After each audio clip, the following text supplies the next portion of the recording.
नाम डॉक्टर दुष्यंत कश्यप है। मैं आईजीएमएस पटना में एज अ न्यूरोसर्जन कार्यरत हूँ। सबसे पहले तो हम ये जानना चाहेंगे कि डिमेंशिया क्या है और हमारे मानसिक स्वास्थ्य को किस तरह से प्रभावित करता है। डिमेंशिया की स्थिति हमारे मानसिक स्वास्थ्य के लिए काफ़ी अहम है।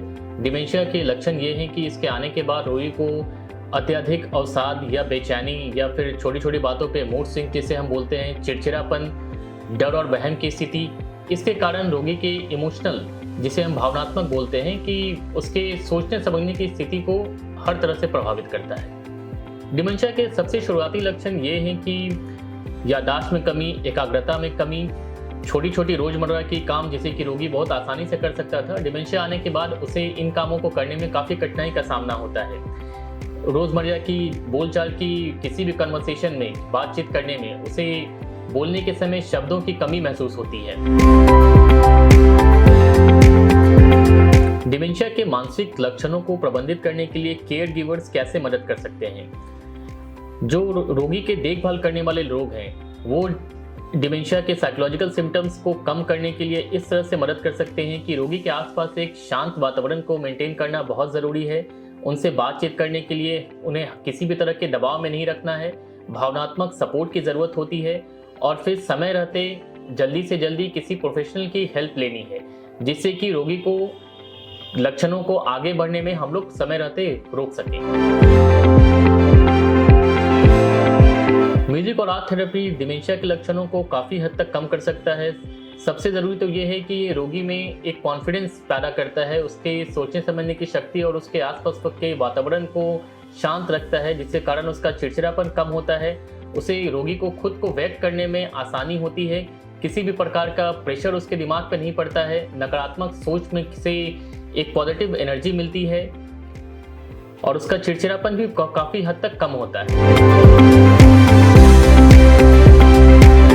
डिमेंशिया से जूझ रहे परिवारों के लिए कानूनी रूप से कौन कौन से पहलू महत्वपूर्ण होते हैं। सबसे पहले तो डिमेंशिया के शुरुआत के लक्षणों में ही रोगी को किसी भी प्रोफेशनल की राय लेके उसके वसीयत और प्रॉपर्टी से रिलेटेड जो भी डॉक्यूमेंट्स हैं वो सब पे जिस समय रोगी की सोचने समझने की शक्ति इंटैक्ट है, वो सोच समझ सकता है, अपना सही गलत समझ सकता है, उसी समय उनके सिग्नेचर ले लेनी चाहिए, उनकी राय ले लेनी चाहिए।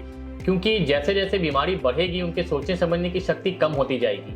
ऐसी स्थिति में वो हो सकता है कि अपने सही फैसला ना ले पाए। इसीलिए समय रहते हमें सबसे पहले उनके वसीयत को किसी भी प्रोफेशनल के प्रेजेंस में साइन करवा लेना है। किसी भी डिमेंशिया रोगी के लिए सोशल इंगेजमेंट और एक मल्टी डिसिप्लिनरी अप्रोच की ज़रूरत होती है। मल्टी डिसिप्लिनरी अप्रोच का मतलब ये हुआ कि रोगी के लिए देखभाल के लिए सिर्फ उसके परिवार का ही नहीं बल्कि उसके आसपास के doctors, nurses, social workers, therapist, इन सभी का काफ़ी महत्वपूर्ण योगदान है। ग्रुप एक्टिविटीज़ होती हैं जिनमें कि रोगी के एक जैसे लक्षण वाले रोगियों को साथ बैठाया जाता है, वो सारे अपने लक्षण को शेयर करते हैं और फिर एक ग्रुप एक्टिविटी करवाई जाती है। बागवानी करवा सकते हैं, किसी को अगर ड्राइंग पसंद है तो उनसे हम ड्राइंग करवा सकते हैं। किसी भी तरह के काम जिनमें कि रोगी का मन लगता है और वो उस काम को करने में पूरी तरह से सक्षम है, इससे एक सकारात्मक ऊर्जा का संचार होता है और ये काफ़ी ज़रूरी होता है डिमेंशिया के लक्षणों को रोकथाम के लिए।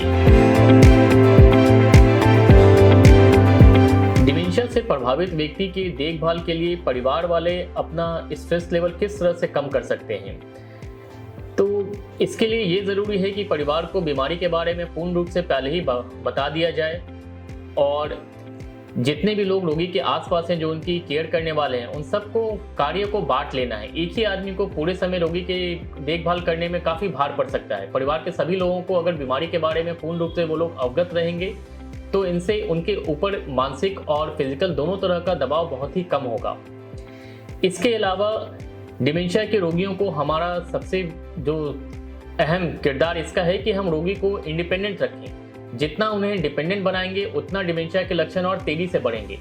तो उनके शारीरिक स्वास्थ्य पे भी काम करना है, जिसके कारण उनके मानसिक स्वास्थ्य पे भी बहुत फर्क पड़ेगा।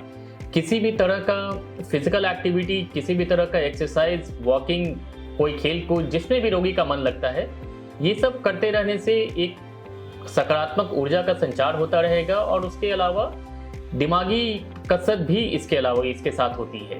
तो जितना ब्लड फ्लो बॉडी में बढ़ेगा हम डिमेंशिया के लक्षणों को रोक सकते हैं और कम कर सकते हैं। धन्यवाद।